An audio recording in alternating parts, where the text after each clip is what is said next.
finding a problem before it becomes a crisis. It's the bottom line benefit of a yearly health exam. One of the things that I really try to encourage my patients to do is get a wellness exam or an annual physical exam every year, whether or not you're feeling well and thinking that you're healthy, because there may be some underlying problems that are developing. By the time symptoms arise, many diseases and conditions are already established, including some cancers, diabetes, and heart disease. Heart disease and vascular disease takes years to develop.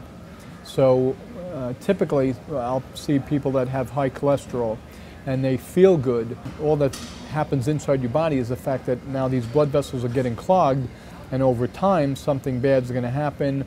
Either you develop dementia, or you have a heart attack or a stroke, or you develop kidney failure. Adults from young to middle age are more likely to let their physicals slip by, and that's when health conditions can silently creep up. Experts find parents are pretty good about getting regular checkups for their kids, but fall down on the job when it comes to themselves. I think we lose people once they really become adults, probably from their early 20s until their 40s and 50s.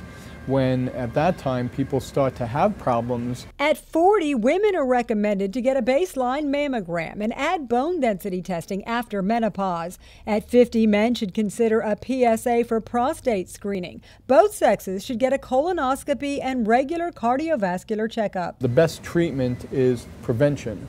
So let's not get to the point where we have to cure a chronic illness or treat a cancer.